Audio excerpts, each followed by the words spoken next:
Bonjour chers amis d'Afrique TV et bienvenue dans ce nouveau numéro d'Angle d'Art. Nous avons le plaisir pour le jour de recevoir quelqu'un d'extrêmement passionnant, avec des facettes absolument également passionnantes. Alors c'est un réalisateur, mais qui a l'actualité, donc une récente actualité également, tournée vers la poésie. Sans plus tarder, je vous invite à découvrir Glad Amog Lemra. Bonjour Glad. Bonjour. Bienvenue dans le cadre de cette émission Angle d'Art. Merci, c'est un honneur pour moi d'être là. Bah écoute, pour nous c'est un vrai plaisir. Alors nous on te reçoit dans le cadre de cette émission évidemment pour parler de ton actualité, mais également pour parler un petit peu de toi. Je sais que ça va être un exercice un petit peu particulier, mais on va aimer cet exercice. Alors Glad, sans plus tarder, pour te présenter de façon simple ou comme tu le sens, à nos internautes et à nos spectateurs, en tous les cas les personnes qui nous suivent sur Afrique TV,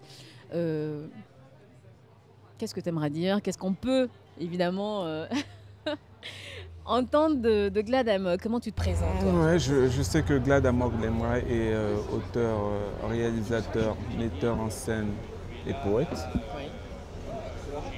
qui habite Paris et qui n'est pas toujours là, je crois. Qui n'est pas toujours là. Ouais, qui n'est pas toujours là parce qu'il est tout le temps parti aussi bien dans sa tête que dans sa vie de tous les jours. Ouais. Voilà, je crois que c'est un mec passionné de poésie et de cinéma. Voilà. Passionné de poésie, passionné de cinéma, passionné par les mots également.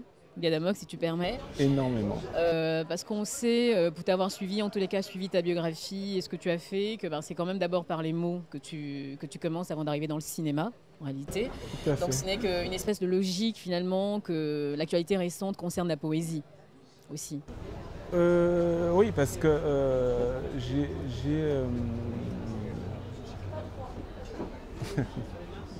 j'ai toujours écrit et j'adore écrire. Et pour moi, toute activité cinématographique émane de l'écriture.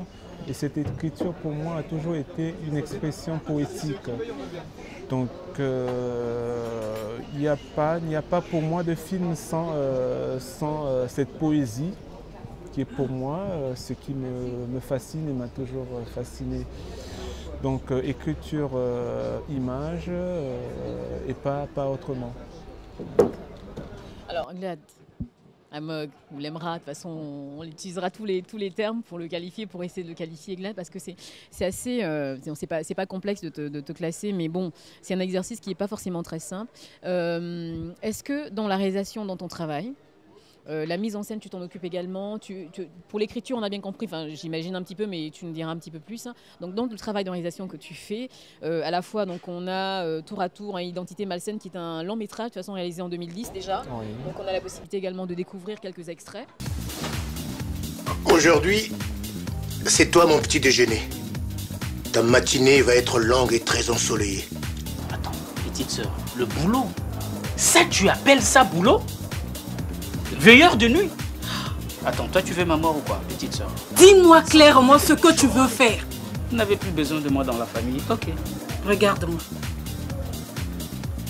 Les matelas de maman sont portés disparus. Voler, c'est ça que tu appelles boulot? Tu sais bien que je ne vole pas. Bref, si tu es venu ici pour de l'argent, je te dis tout de suite que je n'en ai pas. Ok, d'accord. On monte, on descend. Aujourd'hui, un cadavre va mourir.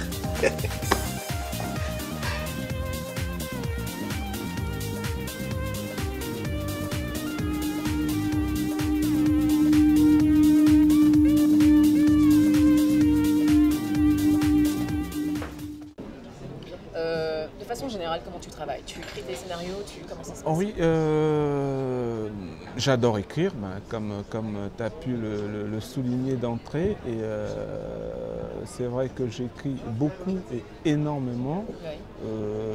Quand j'ai fini d'écrire ce que j'ai envie d'écrire, je passe tout de suite à autre chose, que ce soit de la poésie ou les scénarios de films. Je ne sais pas m'arrêter. Et j'adore la mise en scène. La mise en scène, c'est de donner vie à ces écrits-là, à ces écrits à travers des personnages que je choisis et que je juge à même de m'apporter leur savoir sur moi, ma vision des choses qui a été portée sur papier ou portée par des mots. Et donc la direction d'acteur, oui, je la fais moi-même. Peut-être parce que je suis un petit malade du travail, j'aime voir les choses se faire bien et faire comme tu veux également, comme tu disais, très exigeant quand même. Je suis excessivement exigeant, mais cela n'empêche pas que je laisse toujours la part belle à ceux avec qui je travaille, parce que si je les choisis, ces personnes-là, c'est parce que je juge qu'ils sont à même d'apporter un plus à mon travail, à ce que j'ai écrit. Sinon, à quoi bon s'entourer des gens qui ne sont pas capables de t'élever beaucoup plus haut que tu peux l'être. Et voilà pourquoi je suis fasciné par tout ça. C'est des équipes avec lesquelles tu tournes régulièrement, je veux dire depuis longtemps, ou c'est des équipes que tu renouvelles? Non, que je renouvelle, non. Ce sont des personnes que je connais depuis une dizaine d'années et avec qui je travaille régulièrement, qui savent que j'ai beaucoup d'humour, que j'ai une exigence parfois beaucoup prononcée par rapport à ce que j'attends de moi-même déjà. Et partant de là, ceux qui sont là veulent aussi bien m'accompagner dans cette démarche-là, parce que ce n'est pas que pour moi que je le fais, c'est pour eux aussi. Un travail cinématographique, par exemple, quand il est fait, on salue le travail du comédien, on salue le travail de toute l'équipe. Donc si la lumière n'est pas bonne, moi je suis à même de m'amuser en disant et je sais assez balancer la pierre ou la patate chaude aux autres. Bien tu la récupères quand même aussi, oui, parce que je la récupère forcément, puisque c'est moi qui compose l'équipe. Donc si le rendu n'est pas bien de l'équipe, la première personne à taper, c'est normalement le metteur en scène, parce que c'est lui qui fait le choix de prendre cette personne-là. Voilà, tu n'attendrais pas que quelqu'un vienne te dire que ta femme est mauvaise. Si tu l'as choiie, c'est que c'est qu'il y a quelque chose, tu te reconnais dans quelque chose. On est complètement d'accord, Et donc c'est un peu comme ça que je conçois la création cinématographique et ma démarche assez exigeante pour certains, mais oui, mais c'est d'abord pour moi-même. Alors, pour nous, c'est important, oui, d'aborder l'aspect qualité de travail, ou en tous les cas l'équipe qui t'entoure, pour plusieurs raisons. Parce qu'évidemment, d'entrée de jeu, on ne l'a pas dit tout de suite, on va tout de suite quand même parler des choses qui vont pas le mettre mal à l'aise, Léa Damog, il nous arrachera le micro s'il veut. Mais il est important de rappeler que finalement la rigueur du travail, l'exigence et l'équipe qui travaille avec GLAD réussit quand même des choses extraordinaires. Je vais quand même énumérer 2-3 petites choses. On a le premier court-métrage en 2007. Ouais. Ok, La tombe d'un rêve. Absolument. Qui sera en compétition officielle au FESPACO en 2009. C'est bien ça? Oui, le premier. Ouais. Ensuite, on a Écran noir en 2010. Oui. Puis Qui perd gagne en 2008. Oui. D'accord. Oui. Y a un premier long métrage, donc Identité malsaine, que vous avez eu le plaisir de découvrir de façon déjà précédemment, quelques images. Donc là, c'est un long métrage qui sera du coup nominé au Festival international du film à Ouida, c'est au Bénin. Tout à fait. Toujours ok. Ensuite, un second long métrage, Entre le marteau et l'enclume. Mais il sera aussi en compétition, non, sélectionné en hors compétition au FESPACO 2011. D'accord, ok.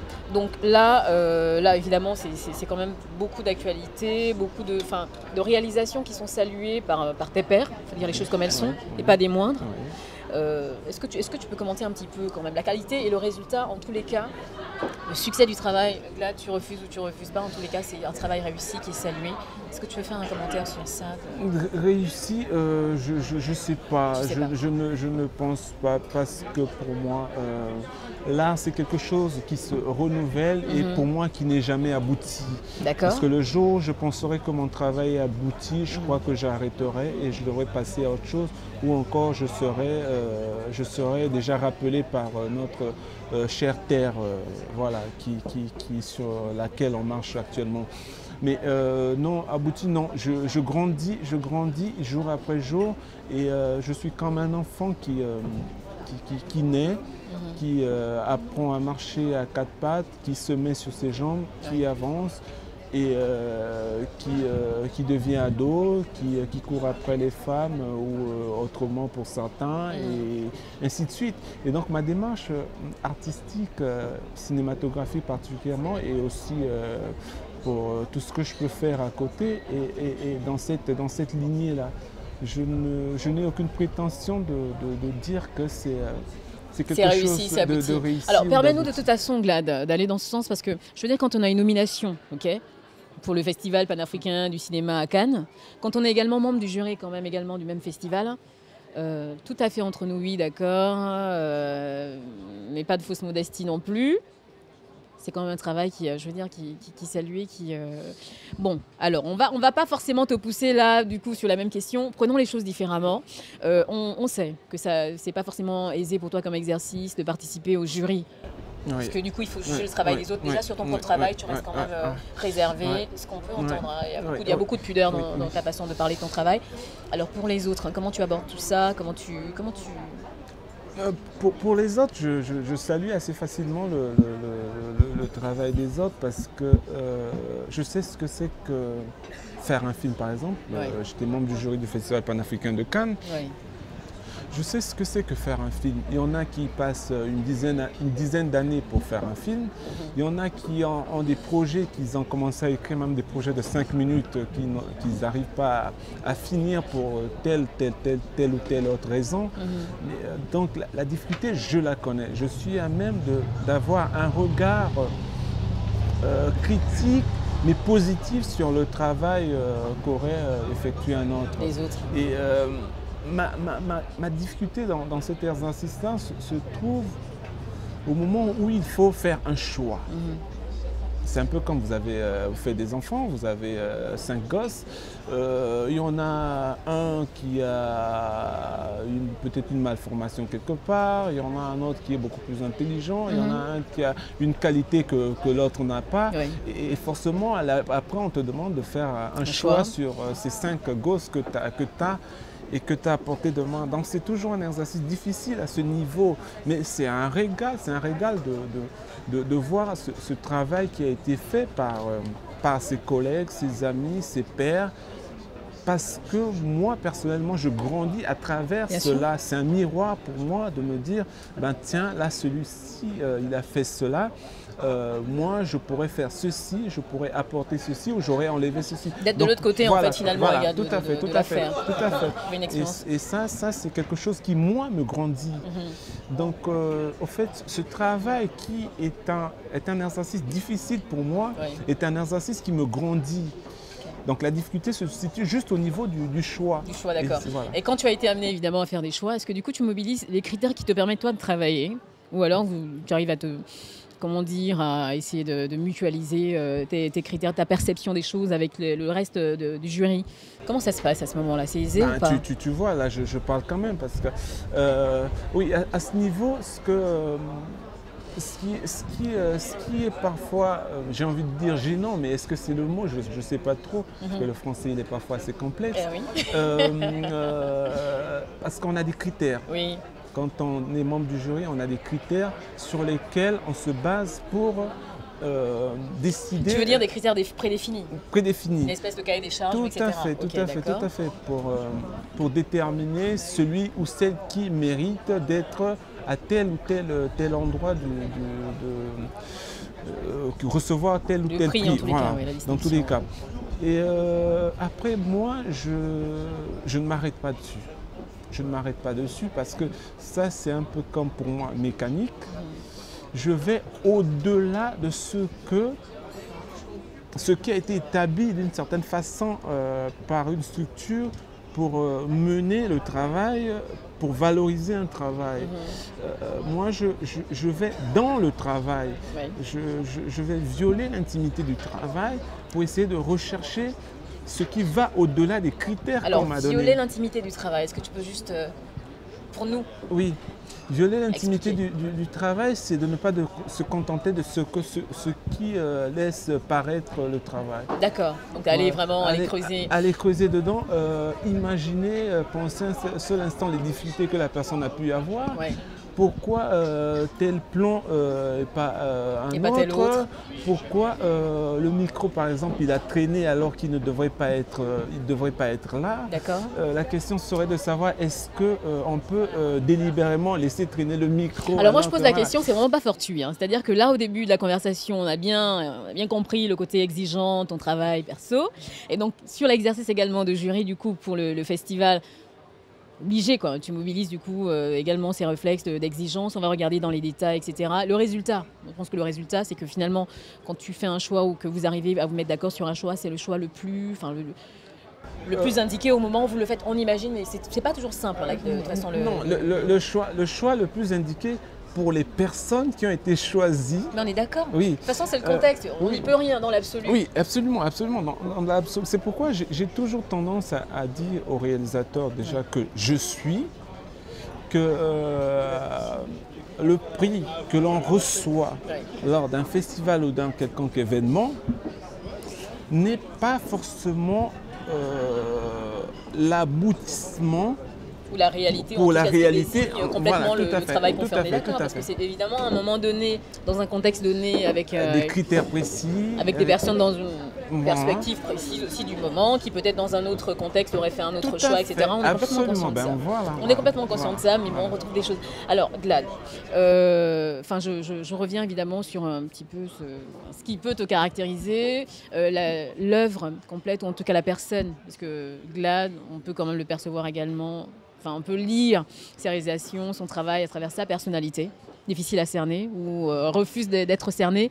Et c'est quelque chose qui, je pense, qui se reflète aussi à travers ce que tu fais, ce que tu dis, ce que tu es.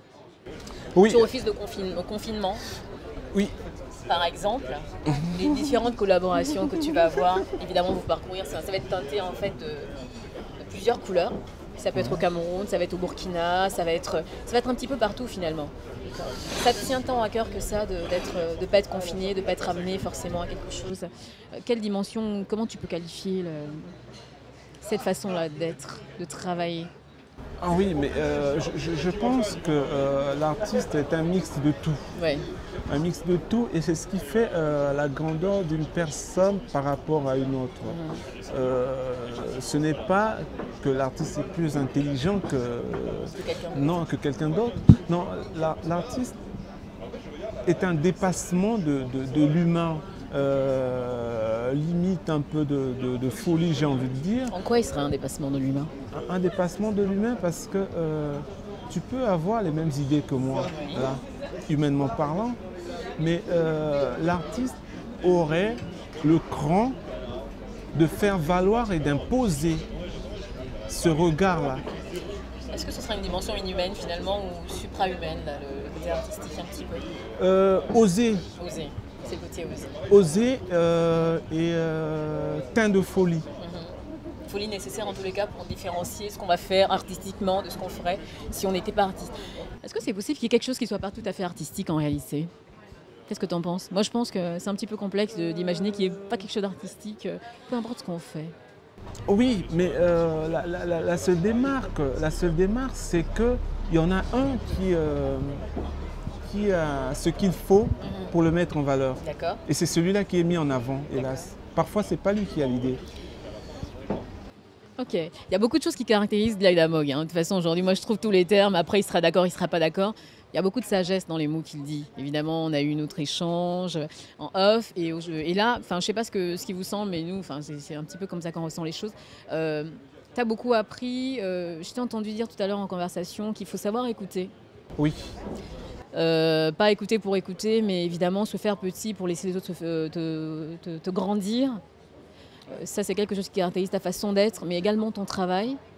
Oui. Aussi, dans ton travail aussi, c'est une façon de fonctionner en fait. Avec Oui, parce que la communication, c'est d'abord l'écoute. Diriger un acteur, c'est savoir l'écouter. D'accord. L'écouter parce que quand tu sais écouter un homme, cet homme t'apporte beaucoup plus que tu n'attends de lui. Je suis d'accord. Et, Je suis assez d'accord. et donc, moi, mon travail, c'est cette démarche-là. Je suis exigeant. L'exigence, c'est avec moi-même déjà. L'exigence, c'est déjà dans le choix de la personne que je voudrais avoir pour le projet. Donc, du moment où moi, je m'impose cette exigence, celui qui fait partie de ce projet, cette exigence-là se reflétera en lui. Et ce qui, moi, me permettrait aujourd'hui, par exemple, d'être là, assis, là, en train de discuter avec vous, au lieu que cette personne-là soit là, parce que c'est cette personne qui a fait à ce que, à travers mon travail, que je sois porté là où je suis. Ouais. Parce que si j'en étais capable, si j'étais si intelligent que ça, si j'étais si fort que ça, j'écrirais tout seul. Tu jouerais tout voilà, seul, etc. je jouerais tout seul, je pourrais doubler, je prendrais la caméra. Ce qui est pas possible. Donc voilà, moi je suis un élément d'un travail. J'adore le foot. Quand on regarde le foot, il y a un entraîneur qui est là, qui construit le travail en amont qu'on ne voit pas et qui envoie ces éléments sur un terrain de foot, qui essaie d'accomplir ce pourquoi ils sont là et ce qui leur a été inculqué avant d'aller affronter un adversaire. D'accord. Mais après, ceux qui font le travail, c'est ceux qui sont sur le terrain. L'entraîneur, il ne va pas monter, il va pas monter sur le terrain. Sur le terrain pour faire le travail pour à la faire place le travail. Et encore même sur le terrain, une fois sur le terrain, il y a un gardien de but, il y a un latéral gauche, il y a un latéral droit, il y a un milieu. Voilà, chacun joue son rôle en fait. À sa place. Sa partition Et cette dans le... place-là, elle est dirigée sur le terrain par un capitaine. Et ce capitaine-là, il a juste le brassard parce qu'il a le monopole d'orienter et la chance de tenir en premier la coupe une fois que la partie est gagnée. Et c'est dans cette perspective, cette façon-là de fonctionner, qu'on te retrouve, ou en tous les cas que tu t'organises. J'ai envie de revenir au projet Tozali.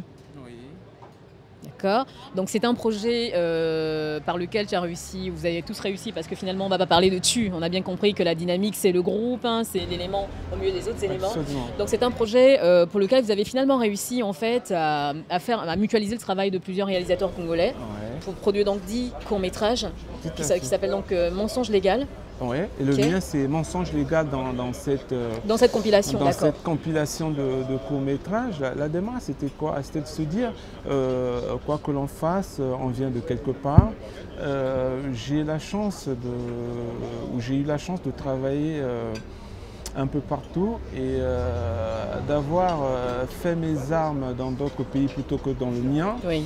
Je me suis dit, je vais faire un tour chez moi. Donc j'arrive chez moi, je découvre qu'il y a des gens qui essaient de faire des choses et que la construction d'un groupe serait quelque chose de bien, donc qui me permettrait moi de partager ce que j'ai et de recevoir aussi ce qu'ils ont. Parce que, qu'on le veuille pas, je suis originaire de là-bas, mais j'y suis pas.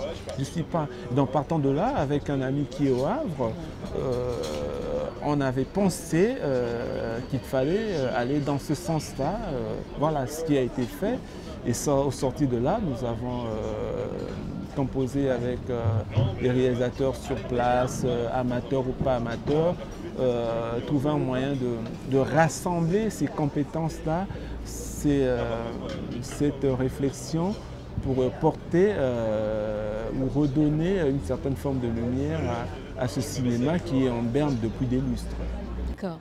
Donc après le projet, parce que là c'est 2012-2013 à peu près. Ouais. Ok.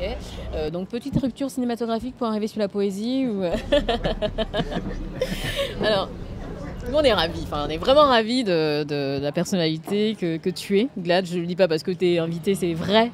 C'est complètement vrai, c'est une personnalité passionnante avec des projets qui sont de qualité, même si tu ne veux pas forcément dire les mots. Nous, on les dit, on a la possibilité de les dire, on a la liberté de le dire, donc on le dit.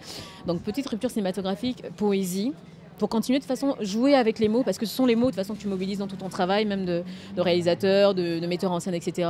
Donc là, dans un autre registre, la poésie, un recueil de poèmes, où évidemment tu abordes quand même différentes thématiques qui sont parfois engagées, disons les choses un petit peu comme elles sont. Pourquoi ? Tu es tenace, tu sais. Je sais. Bravo. Rupture, non. Il n'y a jamais de pause, en fait. oui, la Même pause. pas. Allez, vous oubliez le terme rupture tout de suite. Hein. Non, non plus. Pause non plus, rupture non plus. Bah, vous trouvez le bon terme. J'ai toujours écrit. C'est comme si tu me disais, est-ce que quand je dors, j'arrête de respirer? Alors moi, ce que j'essaie de dire, Glad, Ouais. c'est que pour donc, le projet, puisqu'on est dans ton actualité, Ah oui. ok. Là, le projet sur donc, des courts-métrages au Congo, qui est donc 2012-2013. Ouais. Et là, on est sur une actualité vraiment récente de la poésie. Après, voilà, c'est pas une rupture, mais on passe juste d'un point à un autre. D'accord. Non. Vous oubliez le terme rupture, vous oubliez tout ça, et puis on parle, donc on a dit cinéma, et puis on revient sur la poésie. Vous trouvez le terme, ce que c'est. Je sais pas. J'adore ta ténacité, mais l'écriture a toujours existé pour moi, l'écriture est toujours là. Je peux te dire, quand je suis chez moi, j'ai la chance de ne pas avoir d'obligations ni de contraintes. Quand je suis chez moi, quand je commence à écrire un texte de poésie, quand j'ai mal au crâne et que j'arrive plus à avancer, je vais écrire un scénario. D'accord. Voilà pourquoi je refusais ce Le mot terme rupture. rupture, je suis d'accord. Voilà. Effectivement. Et donc, j'ai écrit de façon continue. Sinuel. Et donc Continue. là, ce qui a fait que j'arrive à mettre cette poésie ou ce manuscrit à la disposition de ceux qui ont la capacité et le potentiel de pouvoir juger ou apprécier un travail, l'élément déclencheur a été le Salon du Livre. Le Salon du Livre Le dernier de Paris, salon du livre. ouais, où j'ai été convié à être intervenant sur le cinéma, le cinquantenaire du cinéma congolais. D'accord. Et il y a un journaliste qui m'a mis au pied du mur et qui avait eu vent que j'écrivais aussi de la poésie et qui m'a dit à quand Une publication sur ce que vous faites de côté. Vous Ouais. ne nous aurez pas comme ça. Oui. Et donc moi, ne faisant pas attention à ma réponse, j'ai dit pour bientôt. D'accord. Et là, la boulette, je l'ai perçue juste après. Je dis, et merde, je viens de dire que pour bientôt la publication. Alors là, il faut que je le fasse. Voilà. Et donc, au sorti de là, je me suis dit, ben voilà, je veux préparer tout ça. Et donc, je me suis remis à écrire ou à ajuster ces textes tout en préparant un autre projet qui devrait se faire cet été, un projet cinématographique qui va se faire cet été. D'accord. Donc je fais tout en même temps du moment où le socle de ce que je fais est l'écriture. Donc il n'y a aucune rupture. Alors, à il y a- aucun moment. le terme rupture, on est d'accord, on va le reconsidérer. L'idée, avec le terme complètement maladroit, était de dire le tournage de quelque chose, pour le moment, c'était pas forcément, enfin même si tu le fais en parallèle, en tous les cas, l'actualité sur laquelle tu vas communiquer, par exemple, si tu veux, ça va être la poésie, là, pour le moment, et puis dans les mois qui vont suivre, évidemment, ce sera sur un nouveau projet pour l'été. Moi, il y a plusieurs choses, ou une chose pour faire très simple.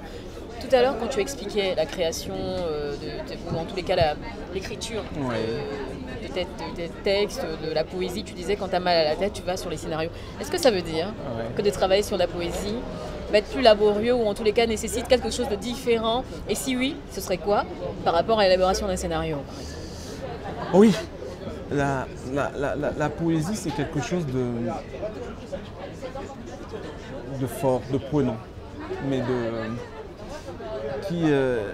qui prend les tripes, qui peut faire mal au crâne à un moment, parce que c'est profond. Voilà. C'est profond et...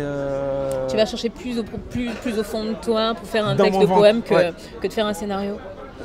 Ou peut-être parce que le scénario, tu les fais tellement régulièrement que finalement ça devient beaucoup plus mécanique. Parce que mon scénario est toujours peint de poésie. Ok.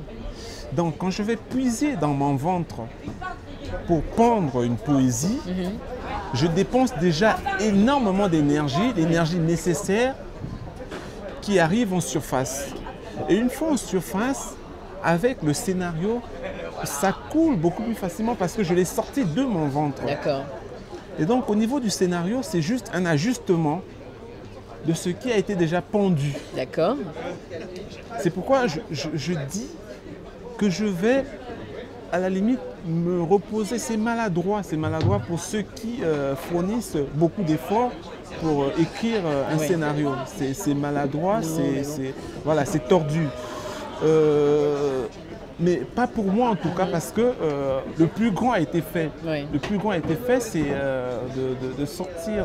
Parce que après, mon écriture cinématographique n'est que poésie. Mes images ne sont que poésie. C'est pour ça en fait qu'on disait finalement tout le long de l'émission que les mots finalement je les utilise depuis le début, les textes, etc. C'est vrai que là c'est un autre style, un autre exercice pour entrer dans les formes.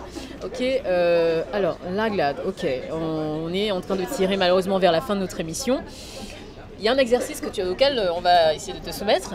En tous les cas, on va exiger que tu te soumettes à cet exercice-là, évidemment. Tu parles pas de toi. Quelles sont les raisons pour lesquelles on ne devrait pas parler de Glad? Essaie d'être convaincant pour... Je vais essayer. Ouais. Alors, tu as quelques secondes pour ça, tout seul. Oui, parce que je ne suis rien. Je ne suis rien dans le sens où je suis là parce qu'il y a eu un travail qui a été fait par ma personne. Tous ceux qui sont là, assis par exemple en train de partager un verre, ce sont des... Ils ont tous quelque chose dans la tête, ils ont tous des projets, ils ont tous une idée, ils ont tous une imagination. Mais ça s'arrête en eux. Et donc moi je suis invité, non pas pour ce que j'ai mangé, ou pour qui je vois après, ou où je dors, d'où je viens, qu'est-ce que je fais, comment je fais pour vivre. Est-ce que je suis avec Pauline ou je suis avec Pascaline ou Joséphine? Non, je ne suis pas appelé pour ça, je suis appelé pour mon travail. Et donc c'est pourquoi j'aime mieux parler de travail, parce que le reste n'a aucune importance. Non, aucune, mais nullement. Justement, pour suivre ton travail, Glad, là, je pense te soumettre également un exercice qui ne va pas être facile pour toi, mais je pense que tu vas t'en sortir, puisque là tu t'en es plus ou moins sorti, je pense. Comment on fait pour suivre l'actualité de ce que tu fais? Oui, il y a des blogs consacrés en information qui regardent un petit peu ce que tu fais, d'ailleurs c'est par ce biais-là que nous on arrive à s'informer sur ce que tu fais, mais autrement, pour regarder continuellement de façon plus ou moins officielle ou régulière ce que tu fais. Il y a une page Facebook où on peut avoir l'assurance de trouver, de te suivre, de regarder, ou un autre biais. Comment on fait pour te suivre? J'ai une page Facebook, évidemment, comme la plupart des gens de nos jours. Oui. Et où tu communiques sur ce que tu fais? Non, je ne sais pas communiquer. Voilà, je ne sais pas communiquer. Et donc, tiens, mais il y a une idée qui me vient à l'esprit. Oui. Tu communiqueras pour moi. Eh bien, je vais communiquer pour Glad. Mais en attendant que je ne communique pour Glad, il ne va pas échapper à la question. Nous, pour le moment, comment on fait pour suivre, pour regarder? Donc, la page Facebook, c'est quoi? C'est Glad Lemra? Oui, tout simplement. Donc, Glad Lemra, c'est Glad. Ouais. Lemra plus loin, Lemra. Très simple. Tu as balancé le Amog à la poubelle. Ou pardon, on reprend tout. Ouais. Donc, on a dit Glad. Glad. Amog plus loin, Amog. Et beaucoup plus loin, Lemra. Là, vous avez tout, vous ne ratez pas, on regardera. Et puis, évidemment, vous avez quand même une panoplie d'informations sur Glad. Je vous invite à découvrir, évidemment, tout le travail qu'il fait. Vous avez eu l'occasion, pour cette émission, de découvrir quelques extraits. Donc de 2 longs métrages, évidemment également l'extrait du court métrage dans le contexte, le projet, en tous les cas, voilà, Tozali. Glad, un mot de fin, peut-être un conseil, parce que c'est quand même un puits inépuisable en conseil, hein, Glad. Hein, il fait, on n'arrive pas beaucoup à le faire parler, mais quand on arrive à avoir quelques informations, à le faire parler, il y a des choses qui sont pleines de sens. Je ne dis pas pour te faire plaisir, c'est vrai. C'est beaucoup de sagesse, beaucoup de sens. Donc on va essayer encore de prendre un petit mot, un conseil pour les personnes, pour les jeunes. Ou peu importe finalement le public qui peut être intéressé par l'activité de réalisation, même d'écriture, ou en tous les cas de mobiliser des mots pour un travail quelconque. Ouais, dans ce que je fais, ce que je pourrais dire, c'est qu'il faut qu'on apprenne à être soi-même, à être authentique, à croire en soi et à savoir s'entourer. Parce que le meilleur metteur en scène, réalisateur, n'est pas celui qui a un bagage intellectuel fourni, mais c'est celui qui sait s'entourer de ceux qui ont des compétences pour pouvoir porter haut le travail qu'il envisage de faire. Et bien voilà, chers amis, je ne sais pas s'il faut rajouter des choses. En tous les cas, si vous voulez savoir davantage de choses sur GLAD, vous avez la page Facebook, vous avez tous les liens Sinon, Internet. on vient te voir. Évidemment, vous allez nous voir également. Vous ne quittez pas, évidemment, vous restez connectés sur Afrique TV pour suivre toute l'actualité également. On fera en sorte de coller GLAD, mais du mieux qu'on le pourra pour que vous ayez toutes les infos sur lui. Donc on retiendra de cette interview quelqu'un évidemment de passionnant. J'espère que vous avez perçu également comme nous le travail que vous avez pu découvrir à travers quelques extraits. Bon, on fera du mieux qu'on le pourra en suivant GLAD pour vous fournir plus d'informations dessus. On retient donc être authentique, être soi-même, beaucoup de travail, bien s'entourer. GLAD, c'est ça? Bien s'entourer. Bien s'entourer. Voilà, chers amis, malheureusement, c'est déjà fini. D'accord, Angle d'Art pour cette fois-ci. C'était GLAD Amog avec nous. C'était un plaisir, GLAD, de te recevoir dans le cadre de cette émission. On espère que tu reviendras bientôt, qu'on aura réussi à trouver la formule pour te faire parler davantage. Et en tous les cas, voilà, merci beaucoup, GLAD, d'être venu. Mais ça serait un travail pour vous aussi. Oui, de toute façon, c'est un travail qu'on fait avec beaucoup de plaisir, GLAD. Nous, on y passe la journée, il n'y a aucun problème. Donc, Moi, ça a été un vrai plaisir et un moment de partage parce que je grandis en apprenant avec les autres. J'écoute, j'observe, je passe du temps avec les autres. Le silence que je peux témoigner est une forme d'apprentissage. Écouter avant de parler. On n'aura pas d'autres mots pour clôturer cette émission. Je ne dis plus rien. Et je vous dis à très bientôt sur Afrique TV. Au revoir.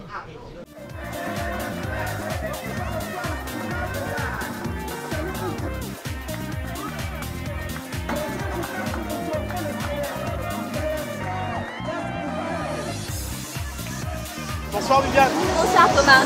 Alors, à chaque fois que je te vois, mon cœur brûle comme ces brochettes sur la braise, tu vois. Je vois.